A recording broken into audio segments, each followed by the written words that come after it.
Dear student, today we are going to start the third unit, magnetic effect of current and magnetism. ਇਸ unit ਦੇ under ਜਿਹੜਾ ਸਾਡਾ ਅੱਜ ਪਹਿਲਾ chapter ਹੈ ਜਿਸ ਦਾ ਨਾਮ ਹੈ magnetic effect of current. Current the magnetic effect. Basically current ਦੇ ਜਿਹੜੇ ਨੇ ਤਿੰਨ ਇਫੈਕਟ ਹੁੰਦੇ ਨੇ। Number 1 heating effect of current. ਜਦੋਂ ਵੀ ਕਰੰਟ ਨੂੰ ਅਸੀਂ ਵਾਇਰ ਵਿੱਚੋਂ ਪਾਸ ਕਰਦੇ ਹਾਂ ਤੇ ਤੁਸੀਂ ਦੇਖਿਆ ਹੈ ਕਿ ਵਾਇਰ ਜਿਹੜੀ ਹੈ ਉਹ ਗਰਮ ਹੋ ਜਾਂਦੀ ਹੈ, ਜਿਸ ਨੂੰ ਅਸੀਂ ਬੋਲਦੇ ਹਾਂ ਹੀਟਿੰਗ ਇਫੈਕਟ ਆਫ ਕਰੰਟ, ਜਿਸ ਦੀ ਸਟੱਡੀ ਜਿਹੜੀ ਹੈ ਉਹ ਜਾਊਲਸ ਲਾਅ ਦੇ ਅਕੋਰਡਿੰਗ ਅਸੀਂ ਜਿਹੜੀ ਆਪਾਂ ਕੀਤੀ। ਦੂਸਰਾ ਜਿਹੜਾ ਕਰੰਟ ਦਾ ਸਾਡਾ ਇਫੈਕਟ ਹੁੰਦਾ ਹੈ that is chemical effect of current. ਇਹ ਅਸੀਂ ਜਿਹੜਾ ਇਲੈਕਟ੍ਰੋਲਿਸਿਸ ਜਿਹੜੀ ਆਪਾਂ ਕੈਮਿਸਟਰੀ ਪੜ੍ਹਦੇ ਹਾਂ ਉਹਦੇ ਵਿੱਚ ਇਲੈਕਟ੍ਰੋਲਾਈਸਿਸ ਜਿਹੜੀ ਪ੍ਰੋਸੈਸਿਸ ਨੇ ਉਹ ਇਸ ਦੇ ਅੰਡਰ ਆਉਂਦੀਆਂ, chemical effect of current. And the third one is the magnetic effect of current, ਜਿਹੜਾ ਅਸੀਂ ਅੱਜ ਆਪਾਂ ਡਿਸਕਸ ਕਰਨਾ ਹੈ ਕਿ ਕਰੰਟ ਜਿੱਥੇ ਕਰੰਟ ਹੋਏਗਾ ਉਹਦੇ ਨਾਲ ਵਾਇਰ ਦੇ ਅਰਾਊਂਡ ਜਿਹੜਾ ਹੈ ਮੈਗਨੈਟਿਕ ਫੀਲਡ ਵੀ ਜਿਹੜਾ ਹੈ ਉਹ ਪ੍ਰੋਡਿਊਸ ਹੋਏਗਾ। ਇਲੈਕਟ੍ਰਿਕ ਫੀਲਡ ਤੇ magnetic field they are closely related with each other. ਦੋਨਾਂ ਦੇ ਵਿੱਚ ਜਿਹੜਾ ਹੈ ਕਲੋਜ਼ਲੀ ਰਿਲੇਸ਼ਨ ਹੈ। ਕਹਿਣ ਦਾ ਮਤਲਬ ਇਲੈਕਟ੍ਰਿਕ ਫੀਲਡ ਤੋਂ ਮੈਗਨੈਟਿਕ ਫੀਲਡ ਕ੍ਰੀਏਟ ਕਰ ਸਕਦੇ ਹਾਂ ਤੇ ਮੈਗਨੈਟਿਕ ਫੀਲਡ ਤੋਂ ਵੀ ਅਸੀਂ ਕਿਸੇ ਤਰੀਕੇ ਦੇ ਨਾਲ ਜਿਹੜਾ ਹੈ ਇਲੈਕਟ੍ਰਿਕ ਫੀਲਡ ਵੀ ਪੈਦਾ ਕੀਤਾ ਜਾ ਸਕਦਾ ਹੈ। Both are closely related to each other. Now first of all we will discuss the Oersted experiment। ਪਹਿਲਾਂ ਅਸੀਂ Oersted experiment ਬਾਰੇ ਆਓ ਡਿਸਕਸ ਕਰੀਏ। ਜਿਹੜਾ ਸਾਇੰਟਿਸਟ ਸੀ ਸਾਡੇ ਕੋਲ Oersted, ਉਹ ਇੱਕ ਹੀਟਿੰਗ ਇਫੈਕਟ ਦਾ ਐਕਸਪੈਰੀਮੈਂਟ ਕਰ ਰਿਹਾ ਸੀ ਕਿ ਜਦੋਂ ਵਾਇਰ ਵਿੱਚ ਅਸੀਂ ਕਰੰਟ ਪਾਸ ਕਰਦੇ ਹਾਂ ਤੇ ਦੇਖੋ ਵਾਇਰ ਜਿਹੜੀ ਹੈ ਉਹ ਗਰਮ ਹੁੰਦੀ ਹੈ। he was demonstrating the heating effect of current। ਹੋਇਆ ਕਿ ਜਦੋਂ ਐਕਸਪੈਰੀਮੈਂਟ ਕਰ ਰਿਹਾ ਸੀ, ਆ ਦੇਖੋ A ਤੋਂ B ਤੱਕ ਇਹ ਸਾਡੇ ਕੋਲ ਇੱਕ ਵਾਇਰ ਹੈ। ਇਸ ਵਾਇਰ ਦੇ ਨਾਲ ਉਹਨੇ ਬੈਟਰੀ ਤੇ ਰਿਓਸਟੈਟ ਤੇ ਜਿਹੜੀ ਹੈ ਕੀ ਲਗਾਈ ਹੈ। ਰਿਓਸਟੈਟ ਦਾ ਮਤਲਬ ਹੈ ਕਿ ਕਰੰਟ ਨੂੰ ਵਧਾਇਆ ਤੇ ਘਟਾਇਆ ਜਾਏਗਾ ਤੇ ਇਹ ਸਾਡੀ ਜਿਹੜਾ ਸੋਰਸ ਹੈ ਕਰੰਟ ਦਾ, ਤੇ ਇੱਥੋਂ ਸਰਕਟ ਜਿਹੜਾ ਅਸੀਂ ਓਪਨ ਤੇ ਕਲੋਜ਼ ਕਰ ਸਕਦੇ ਹਾਂ ਵਿਦ ਦਾ ਹੈਲਪ ਆਫ ਕੀ। ਨਾਓ ਇਸ ਵਾਇਰ ਵਿੱਚੋਂ ਦੇਖੋ ਕਰੰਟ ਫਲੋ ਹੋ ਰਿਹਾ ਹੈ A to B। ਜਦੋਂ ਵਾਇਰ ਵਿੱਚੋਂ ਕਰੰਟ ਫਲੋ ਹੋ ਰਿਹਾ ਸੀਗਾ ਤੇ ਵਾਇਰ ਜਿਹੜੀ ਗਰਮ ਹੋਈ, ਹੋਇਆ ਕਿ ਅਚਾਨਕ ਹੀ ਜਿੱਥੇ ਉਹ ਐਕਸਪੈਰੀਮੈਂਟ ਕਰ ਰਿਹਾ ਸੀ ਉਹਦੇ ਥੱਲੇ ਉਹਦੇ ਕੋਲ ਇੱਕ ਕੰਪਾਸ ਪਈ ਸੀ, ਮੈਗਨੈਟਿਕ ਨੀਡਲ, ਜਿਹਨੂੰ ਅਸੀਂ ਪੰਜਾਬੀ ਦੇ ਵਿੱਚ ਬੋਲਦੇ ਹਾਂ ਚੁੰਬਕੀय ਸੂਈ। ਉਹਨੇ ਦੇਖਿਆ ਜਦੋਂ ਹੀ ਉਹਨੇ ਵਾਇਰ ਵਿੱਚੋਂ ਕਰੰਟ ਪਾਸ ਕੀਤਾ, ਲਾਗੇ ਇੱਕ ਜਿਹੜੀ ਹੈ ਨੀਡਲ ਪਈ ਹੈ ਜਿਹੜੀ ਜਿਹਨੂੰ ਬੋਲਦੇ ਆ ਮੈਗਨੈਟਿਕ ਨੀਡਲ, ਉਹਦੇ ਵਿੱਚ ਇੱਕਦਮ ਜਿਹੜੀ ਹੈ ਨਾ ਉਹ ਡਿਫਲੈਕਸ਼ਨ ਆ ਗਈ। ਜਿਹੜੀ ਸਾਡੀ ਮੈਗਨੈਟਿਕ ਨੀਡਲ ਹੈ it always points in the direction of north south. ਉਹ ਹਮੇਸ਼ਾ ਨਾਰਥ ਸਾਊਥ ਵਾਲੇ ਪਾਸੇ ਹੀ ਜਿਹੜੀ ਹੈ ਉਹ ਪੁਆਇੰਟ ਕਰਦੀ ਹੈ due to magnetic field of earth ਕਰਕੇ। ਉਹ ਚੰਗੀ ਭਲੀ ਜਿਹੜੀ ਸੂਈ ਸੀ ਨਾਰਥ ਸਾਊਥ ਡਾਇਰੈਕਸ਼ਨ 'ਚ ਖੜੀ ਸੀ, ਪਰ ਜਦੋਂ ਉਹਨੇ ਐਕਸਪੈਰੀਮੈਂਟ ਕੀਤਾ, ਕਰੰਟ ਪਾਸ ਕੀਤਾ ਉਹਨੇ ਜਿਉਂ ਹੀ ਆਪਣੇ ਸਰਕਟ ਦੇ ਵਿੱਚੋਂ, ਹੋਇਆ ਕਿ ਜਿਹੜੀ ਉਹ ਸੂਈ ਸੀ ਮੈਗਨੈਟਿਕ ਨੀਡਲ ਉਹਦੀ ਜਿਹੜੀ ਹੈ ਡਿਫਲੈਕਸ਼ਨ ਇੱਕਦਮ ਹੋ ਗਈ। ਉਹਨੇ ਆਪਣੀ ਨਾਰਥ ਸਾਊਥ ਡਾਇਰੈਕਸ਼ਨ ਛੱਡ ਕੇ ਉਹ ਦੂਜੀ ਡਾਇਰੈਕਸ਼ਨ ਵਾਲੇ ਪਾਸੇ ਜਿਹੜਾ ਉਹ ਮੁੜ ਗਈ। ਫਿਰ ਉਹਨੇ ਦੇਖਿਆ ਕਿ ਇਸ ਤਰ੍ਹਾਂ ਕਿਉਂ ਹੋਇਆ। ਲਾਗੇ ਕੋਈ ਮੈਗਨੇਟ ਵੀ ਨਹੀਂ ਪਈ, ਕਿਉਂਕਿ ਮੈਗਨੈਟਿਕ ਫੀਲਡ ਕਰਕੇ ਹੀ ਉਹ ਜਿਹੜੀ ਸੂਈ ਹੈ ਸਾਡੀ ਜਿਹੜੀ ਹੈ ਡਿਫਲੈਕਟ ਹੋ ਸਕਦੀ ਹੈ, ਪਰ ਲਾਗੇ ਕੋਈ ਮੈਗਨੇਟ ਨਾ ਹੋਣ ਕਰਕੇ ਉਹਨੇ ਫਿਰ ਅੰਦਾਜ਼ਾ ਲਗਾਇਆ ਤੇ ਨਾਲੇ ਆਪਣਾ ਐਕਸਪੈਰੀਮੈਂਟ ਬਾਰ-ਬਾਰ ਰਿਪੀਟ ਕੀਤਾ। ਜਦੋਂ ਕਰੰਟ ਪਾਸ ਕਰਦਾ ਸੀ ਤੇ ਉਹ ਸੂਈ ਹਿਲਦੀ, ਜਦੋਂ ਉਹਨੇ ਕਰੰਟ ਸਵਿਚ ਆਫ ਕਰਨਾ ਤੇ ਉਹਦੀ ਜਿਹੜੀ ਡਾਇਰੈਕਸ਼ਨ ਹੈ ਨੀਡਲ ਦੀ ਉਹ ਦੂਜੇ ਪਾਸੇ ਹੋ ਜਾਣੀ। ਇਹਦਾ ਮਤਲਬ ਉਹਨੂੰ ਪਤਾ ਲੱਗਾ ਕਿ ਕਰੰਟ ਕੈਰਿੰਗ ਵਾਇਰ ਕਰਕੇ ਨਾਲ ਜਿਹੜਾ ਹੈ ਮੈਗਨੈਟਿਕ ਫੀਲਡ ਵੀ ਜਿਹੜਾ ਹੈ ਉਹ ਪ੍ਰੋਡਿਊਸ ਹੁੰਦਾ ਹੈ। ਆਓ ਇਸ ਨੂੰ ਅਸੀਂ ਜਿਹੜਾ ਹੈ ਡਿਟੇਲ ਵਿੱਚ ਸਮਝਦੇ ਹਾਂ। Now what is AB? This is a wire and current is flowing in the wire from A to B. ਉਹਦੇ ਥੱਲੇ ਦੇਖੋ ਵਾਇਰ ਦੇ ਨੀਚੇ ਜਿਹੜਾ ਹੈ ਉਸਨੇ ਥੱਲੇ ਮੈਗਨੈਟਿਕ ਨੀਡਲ ਰੱਖ ਦਿੱਤੀ। ਇਹ ਮੈਗਨੈਟਿਕ ਨੀਡਲ ਦੀ ਜਿਹੜੀ ਹੈ ਮੇਨ ਡਾਇਰੈਕਸ਼ਨ ਦੇਖੋ ਨਾਰਥ ਸਾਊਥ। ਇਹ ਜਿਹੜੀ ਸੋਲਿਡ ਲਾਈਨ ਬਣਾਈ ਹੈ ਦੇਖੋ, ਇਹ ਸੋਲਿਡ ਜਿਹੜੀਆਂ ਲਾਈਨਸ ਨੇ ਇਹ ਇਹਦੀ ओरिजिनल ਪੋਜੀਸ਼ਨ ਹੈ। ਸਾਡੀ ਜਿਹੜੀ ਮੈਗਨੈਟਿਕ ਨੀਡਲ ਹੈ ਉਹ ਸਾਊਥ ਨਾਰਥ ਵਾਲੇ ਪਾਸੇ ਜਿਹੜਾ ਉਹ ਪੁਆਇੰਟ ਕਰ ਰਹੀ ਹੈ। ਜਿਉਂ ਹੀ ਉਹਨੇ ਕਰੰਟ ਪਾਸ ਕੀਤਾ ਹੋਇਆ ਕਿ ਪਹਿਲਾਂ ਤੇ ਕਰੰਟ ਬਿਲਕੁਲ ਬੰਦ ਸੀ, ਥੱਲੇ ਨੀਡਲ ਰੱਖ ਲਈ, ਜਿਉਂ ਹੀ ਇਹਨੇ ਕੀਪ ਪੁੱਟ ਕੀਤੀ ਕਰੰਟ ਫਲੋ ਹੋਇਆ, ਨਾਲ ਹੀ ਹੋਇਆ ਦੇਖੋ ਇਹ ਜਿਹੜੀ ਡਾਟਡ ਵਾਲੀ ਪੋਜੀਸ਼ਨ ਮੈਂ ਤੁਹਾਨੂੰ ਸ਼ੋ ਕੀਤੀ ਹੈ, ਇੱਕਦਮ ਸਾਡੀ ਜਿਹੜੀ ਨੀਡਲ ਹੈ ਉਹਦਾ ਨਾਰਥ ਪੋਲ ਉਹ ਤੁਹਾਡਾ ਜਿਹੜਾ ਹੈ ਵੈਸਟ ਸਾਈਡ ਵਾਲੇ ਪਾਸੇ ਡਿਫਲੈਕਟ ਹੋ ਗਿਆ। ਨਾਰਥ ਪੋਲ ਗੈਟ ਡਿਫਲੈਕਟਡ ਟੁਵਾਰਡਸ ਵੈਸਟ। ਤੇ ਜਦੋਂ ਉਹਨੇ ਕਰੰਟ ਇਹਦੇ ਵਿੱਚ ਉਲਟ ਕਰ ਦਿੱਤਾ, ਕਹਿਣ ਦਾ ਮਤਲਬ A ਤੋਂ B ਦੀ ਜਗ੍ਹਾ ਤੇ ਮੰਨ ਲਓ ਕਰੰਟ B ਤੋਂ A ਕਰਤਾ ਬੈਟਰੀ ਰਿਵਰਸ ਕਰਕੇ, ਫਿਰ ਇਹ ਡਿਫਲੈਕਸ਼ਨ ਵੈਸਟ ਵਾਲੇ ਪਾਸੇ ਨਹੀਂ ਗਈ, ਇਹ ਤੁਹਾਡੀ ਜਿਹੜੀ ਹੈ ਉਹ ਈਸਟ ਵਾਲੇ ਪਾਸੇ ਜਿਹੜਾ ਹੈ ਉਹ ਮੁੜ ਗਈ। ਨਾਓ ਸਭ ਤੋਂ ਪਹਿਲਾਂ ਤੇ ਅਸੀਂ ਦੇਖਾਂਗੇ ਆ ਸਾਨੂੰ ਆ ਡਾਇਰੈਕਸ਼ਨ ਜਿਹੜੀ ਹੈ ਉਹ ਪਲਾਟ ਕਰਨੀ ਆਣੀ ਚਾਹੀਦੀ ਹੈ। ਕਿਸ ਤਰ੍ਹਾਂ ਕਰੀਦਾ ਦੇਖੋ, ਇੱਕ ਕ੍ਰਾਸ ਤੁਸੀਂ ਲਗਾ ਲੈਣਾ ਪਹਿਲਾਂ।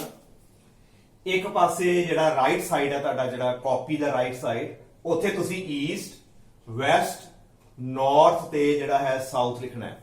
ਇਹ ਹੁੰਦਾ ਕਿਸ ਤਰ੍ਹਾਂ, ਈਸਟ ਇਧਰਲੇ ਪਾਸੇ ਸਾਡੇ ਕੋਲ ਆਏਗਾ ਵੈਸਟ, ਉਸ ਤੋਂ ਬਾਅਦ ਅਲੋਂਗ ਦਿਸ ਸਾਈਡ ਨਾਰਥ ਤੇ ਇਧਰ ਆ ਜਾਏਗਾ ਸਾਊਥ। ਉੱਪਰ ਨਹੀਂ ਕਰਨਾ, ਉੱਪਰ ਵਾਲੀ ਪੋਜੀਸ਼ਨ ਜਿਹੜੀ ਆ ਵਰਟੀਕਲ ਹੈ, ਨਾਰਥ ਤੇ ਸਾਊਥ ਇੱਕੋ ਅਸੀਂ ਜਿਹੜਾ ਹੈ ਉਹ ਪਲੇਨ ਚ ਰਹਿਣਾ ਹੈ। ਈਸਟ ਵੈਸਟ ਨਾਰਥ ਤੇ ਸਾਊਥ। ਸਭ ਨਾਲ ਪਹਿਲਾਂ ਜਦੋਂ ਵੀ ਕੋਈ ਤੁਹਾਨੂੰ ਕੁਐਸਚਨ ਆਵੇ, ਕੋਈ ਕੰਫਿਊਜ਼ਨ ਹੋਵੇ ਡਾਇਰੈਕਸ਼ਨ ਦੇ ਵਿੱਚ, ਪਹਿਲਾਂ ਤੁਸੀਂ ਡਾਇਗਰਾਮ ਇਸ ਤਰ੍ਹਾਂ ਬਣਾਣੀ ਹੈ। ਉਸ ਤੋਂ ਬਾਅਦ ਅਸੀਂ ਕੀ ਕੀਤਾ ਦੇਖੋ, ਜੇ ਇਸ ਨੂੰ ਪਕੜ ਕੇ ਰੋਟੇਟ ਕਰਦੀ ਹੈ, ਮੰਨ ਲਓ ਜੇ ਰੋਟੇਟ ਕਰਾਂਗੇ ਇਹਨੂੰ ਮੈਂ ਕਲੌਕਵਾਈਜ਼, ਸਾਊਥ ਇੱਥੇ ਆ ਜਾਏਗਾ, ਵੈਸਟ ਮੇਰਾ ਇੱਥੇ ਚਲਾ ਜਾਏਗਾ, ਨਾਰਥ ਇੱਥੇ ਆ ਜਾਏਗਾ ਤੇ ਈਸਟ ਇੱਥੇ ਆ ਜਾਏਗਾ। ਸਾਡੇ ਕੋਲ ਹੈ ਦੂਸਰੀ ਡਾਇਗਰਾਮ ਤੁਹਾਡੀ ਬਣ ਜਾਏਗੀ, ਈਸਟ ਨੀਚੇ ਆ ਗਿਆ, ਸਾਊਥ ਤੁਹਾਡਾ ਦੇਖੋ ਇੱਧਰ ਚਲਾ ਗਿਆ, ਵੈਸਟ ਜਿਹੜਾ ਸਾਡੇ ਕੋਲ ਹੈ ਉੱਪਰ ਆ ਗਿਆ। ਇਸ ਤਰ੍ਹਾਂ ਤੁਸੀਂ ਫਰੇਮ ਨੂੰ ਜਿਹੜਾ ਹੈ ਰੋਟੇਟ ਕਰ ਸਕਦੇ, ਆਪਣੀ ਕਨਵੀਨੀਅੰਸ ਦੇ ਅਕੋਰਡਿੰਗ ਰੋਟੇਟ ਕਰ ਸਕਦੇ। ਨਾਓ ਇਸ ਡਾਇਰੈਕਸ਼ਨ ਦੇ ਵਿੱਚ ਮੈਂ ਸ਼ੋ ਕੀਤਾ ਸੀ ਕਿ ਮੇਰੀ ਨੀਡਲ ਜਿਹੜੀ ਹੈ ਉਹ ਨਾਰਥ ਸਾਊਥ ਜਿਹੜੀ ਹੈ ਖੜੀ ਹੈ, ਤਦੇ ਮੈਂ ਇੱਧਰ ਸਾਊਥ ਇੱਧਰ ਨਾਰਥ, ਤੇ ਇਹਦੇ ਅਕੋਰਡਿੰਗ ਦੇਖੋ ਨਾਰਥ ਜਿਹੜਾ ਮੇਰਾ ਇੱਧਰ ਡਿਫਲੈਕਟ ਹੋਇਆ, ਦੇਖੋ ਨਾਰਥ ਇੱਧਰ ਦਾ ਮਤਲਬ ਉੱਪਰ ਵਾਲਾ ਜਿਹੜਾ ਸਾਈਡ ਹੈ ਇੱਥੇ ਇਹ ਸਾਡਾ ਹੋਏਗਾ ਵੈਸਟ, ਤੇ ਨੀਚੇ ਵਾਲੀ ਜਿਹੜੀ ਸਾਈਡ ਹੈ ਸਾਡੀ ਉਹ ਕਿਹੜੀ ਹੋਏਗੀ, ਸਾਡੇ ਕੋਲ ਈਸਟ ਹੋਏਗੀ।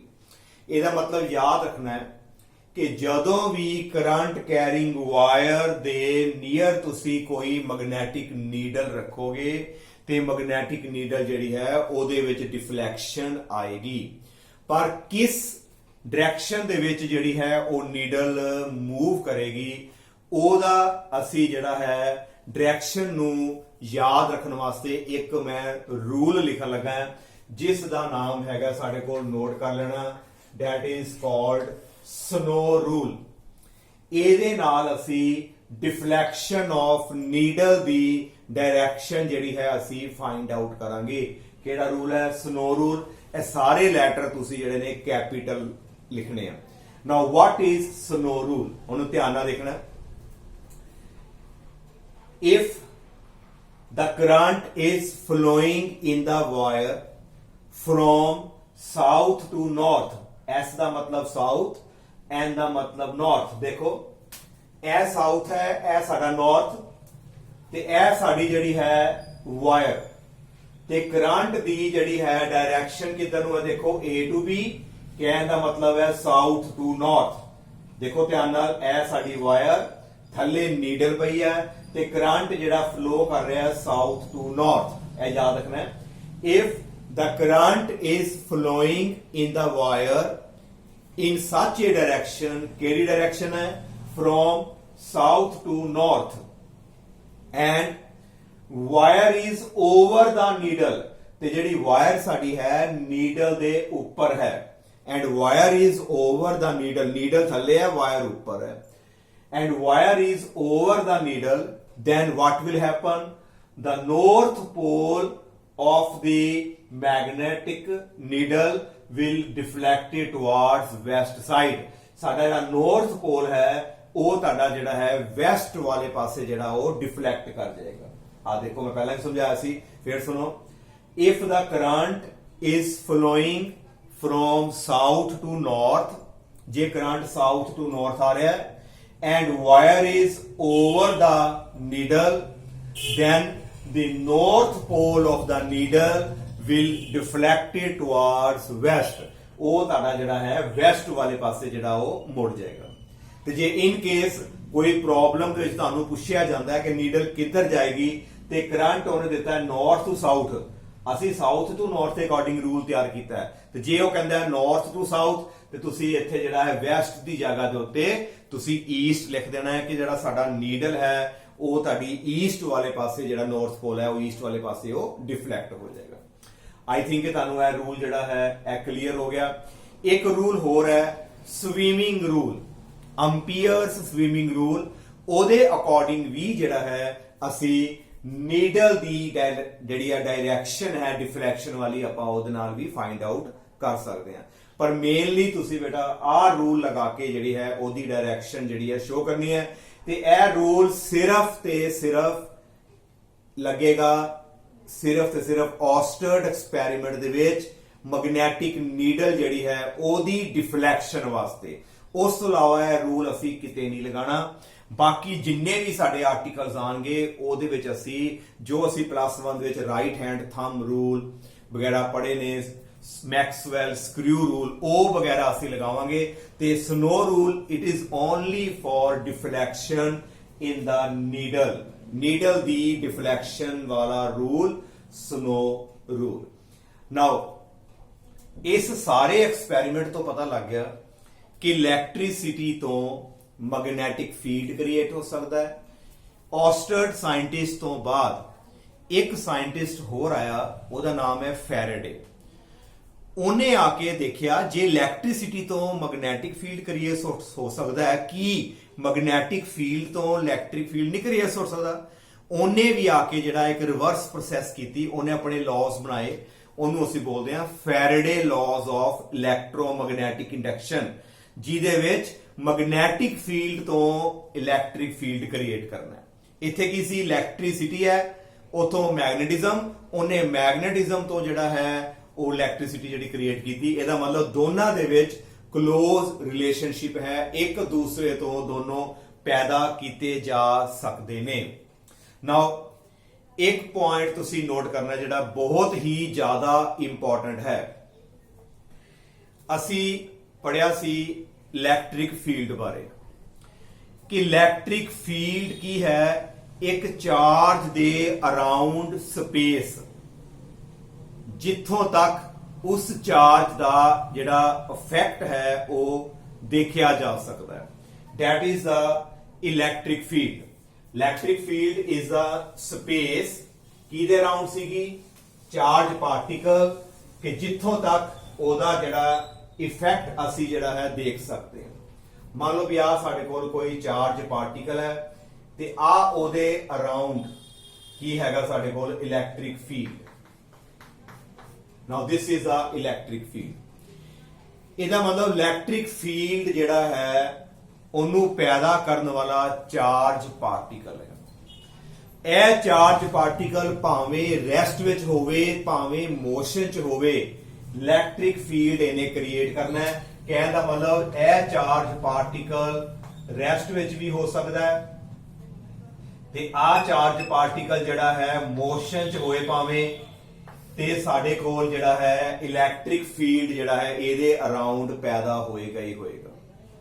ਨਾਓ ਕੋਈ ਦੂਸਰਾ ਚਾਰਜ, ਮੰਨ ਲਓ ਕੋਈ ਹੋਰ ਚਾਰਜ ਹੈ ਜਿਹਨੂੰ ਅਸੀਂ ਕਹਿਤਾ ਟੈਸਟ ਚਾਰਜ, ਇਹ ਆਲਰੇਡੀ ਅਸੀਂ ਡਿਸਕਸ ਕੀਤਾ।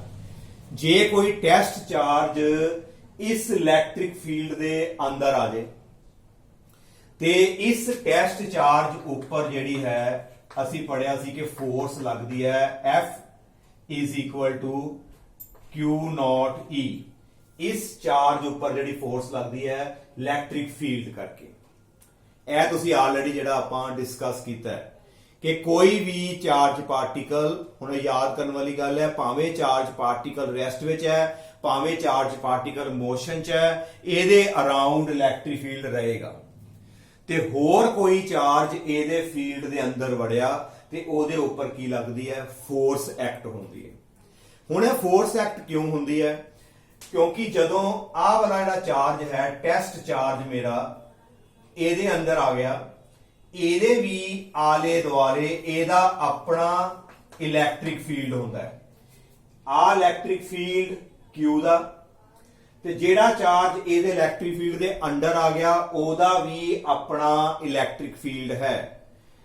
ਡਿਊ ਟੂ ਇੰਟਰੈਕਸ਼ਨ ਇਹ ਦੋਨੋਂ ਫੀਲਡ ਇੱਕੋ ਜਿਹੇ ਨੇ, ਆ ਵੀ ਇਲੈਕਟ੍ਰਿਕ ਫੀਲਡ ਹੈ, ਆ ਵੀ ਇਲੈਕਟ੍ਰਿਕ ਫੀਲਡ ਹੈ। Due to interaction of the electric field of the two charges, ਦੋਨਾਂ ਦੇ ਇਲੈਕਟ੍ਰਿਕ ਫੀਲਡ ਦੀ ਇੰਟਰੈਕਸ਼ਨ ਹੋਣ ਕਰਕੇ ਜਿਹੜਾ ਇੱਕ ਦੂਸਰੇ ਦੇ ਉੱਪਰ ਇਹ ਜਿਹੜੇ ਚਾਰजेस ਨੇ ਉਹ ਫੋਰਸ ਅਪਲਾਈ ਕਰਦੇ ਨੇ।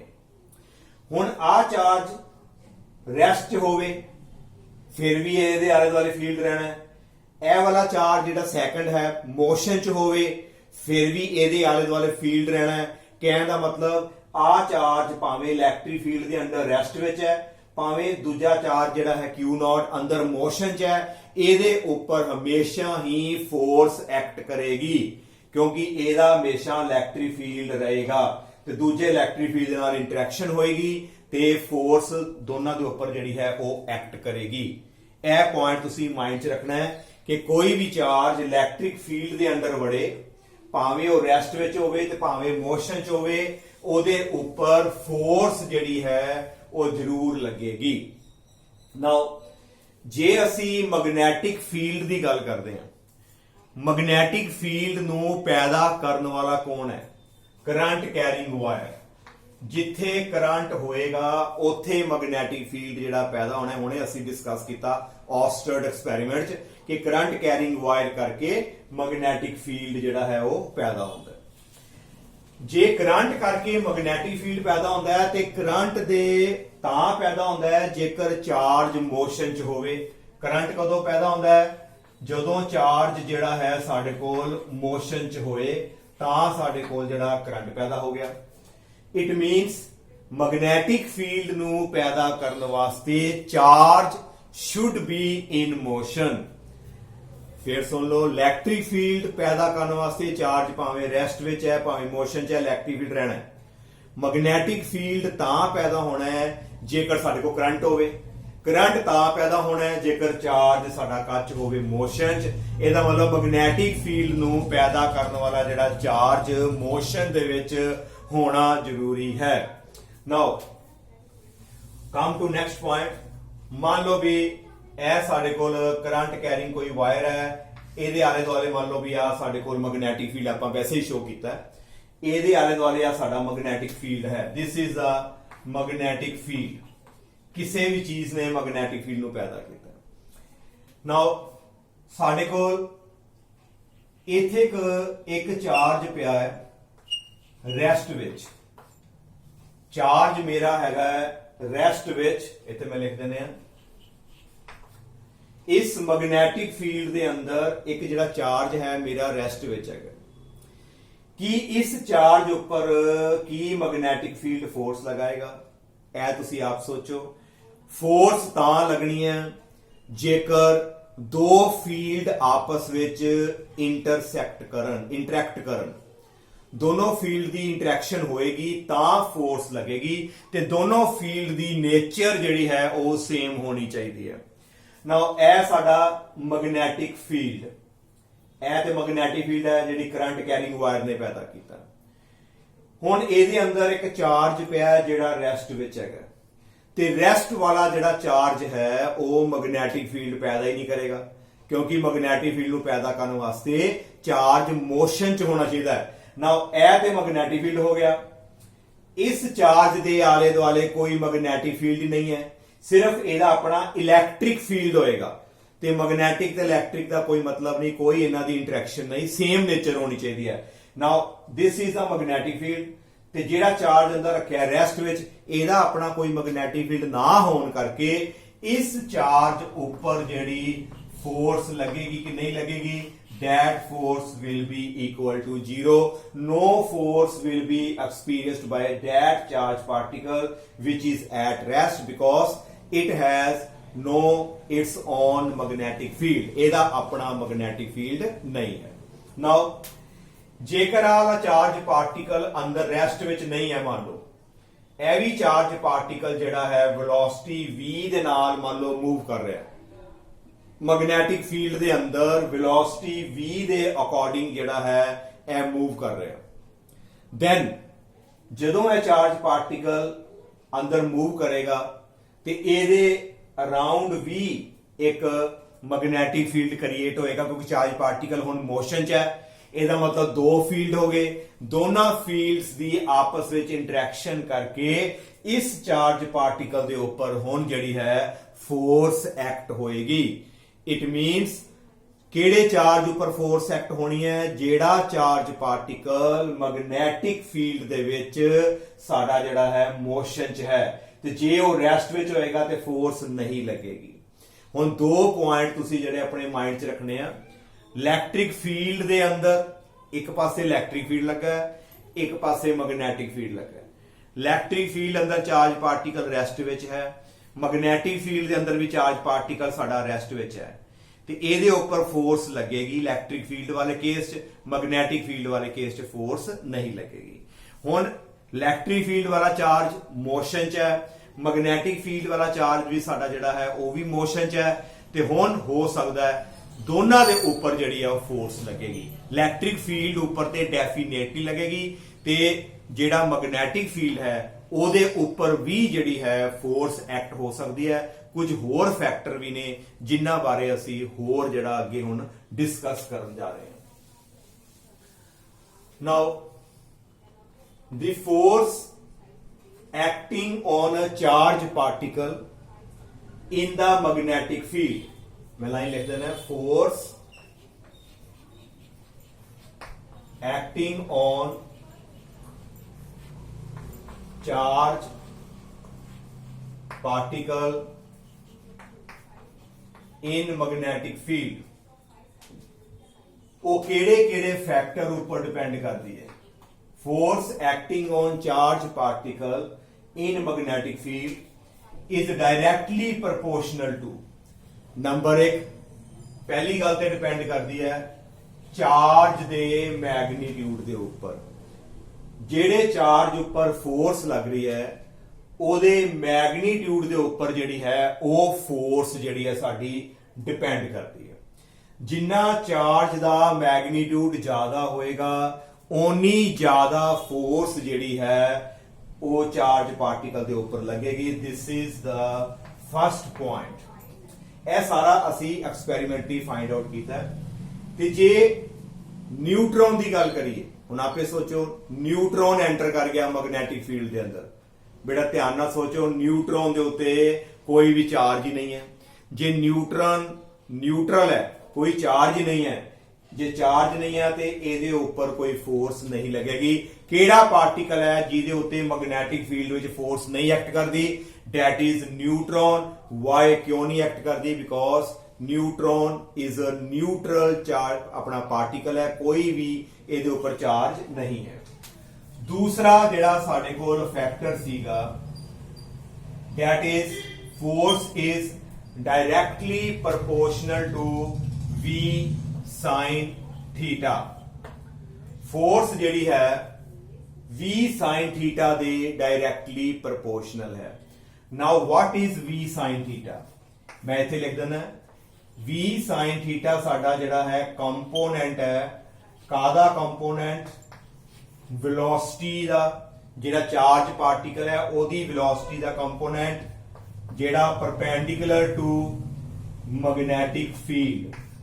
मैग्नेटिक फील्ड दे परपेंडिकुलर जिहड़ा कंपोनेंट है ओदे डायरेक्टली जिहड़ी है प्रोपोर्शनल है।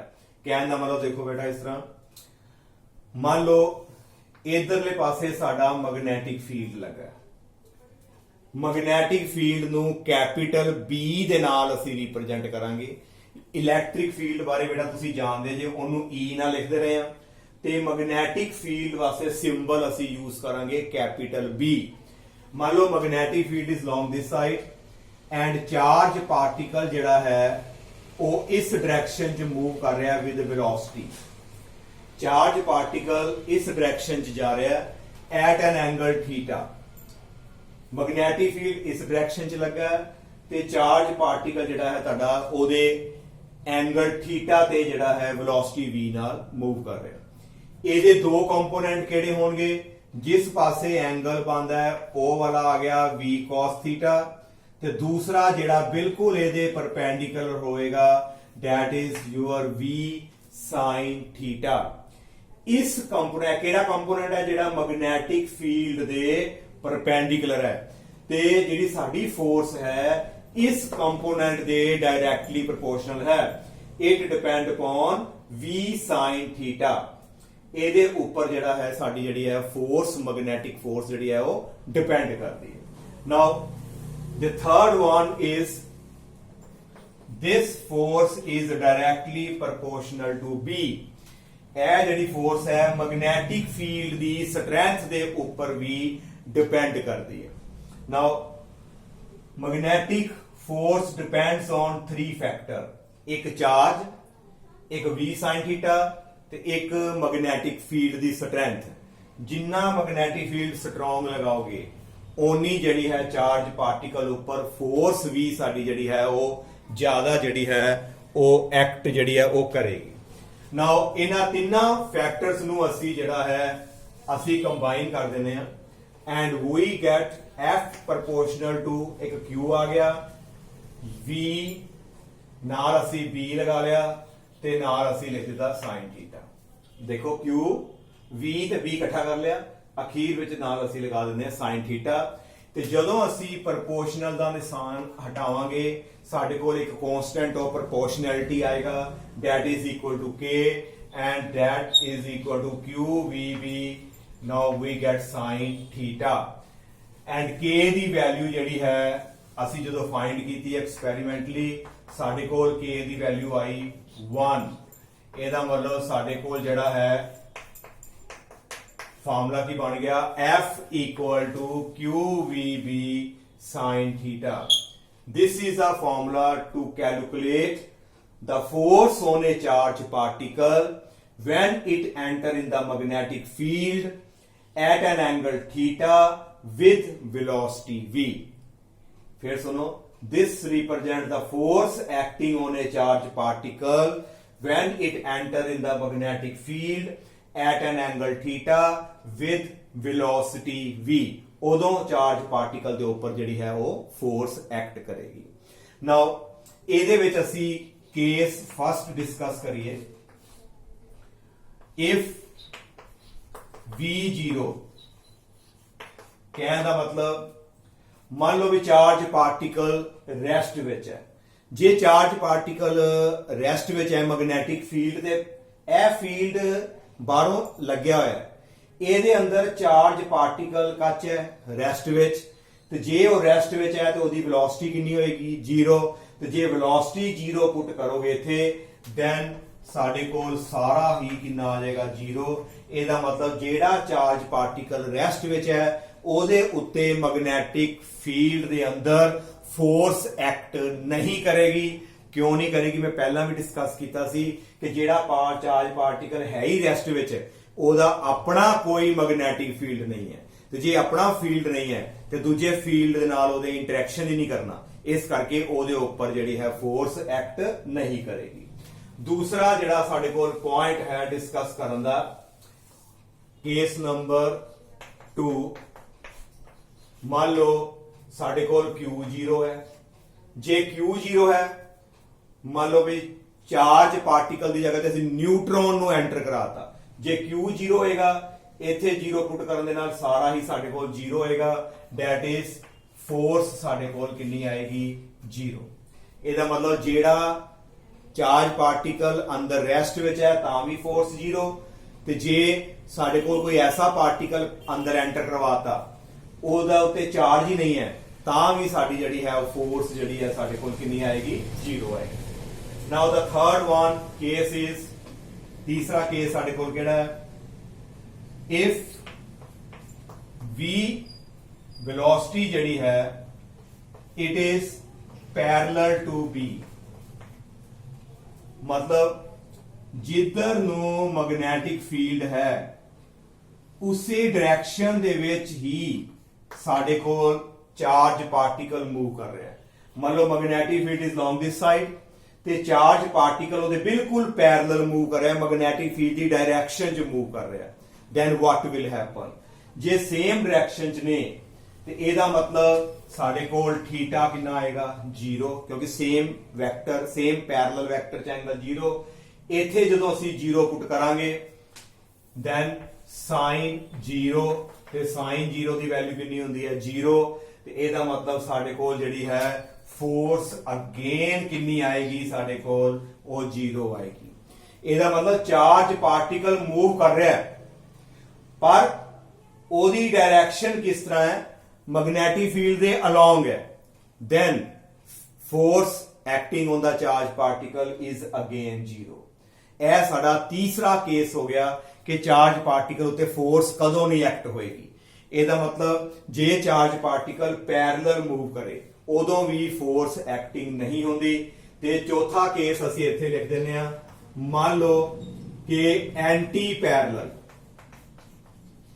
ਚੌਥਾ ਕੇਸ ਹੈਗਾ ਸਾਡੇ ਕੋਲ ਐਂਟੀ ਪੈਰਲਲ ਦਾ ਮਤਲਬ ਕਿ angle 180 degree, magnetic field is along this side and charge particle is moving opposite, magnetic field ਦੇ opposite move ਕਰ ਰਿਹਾ ਹੈ।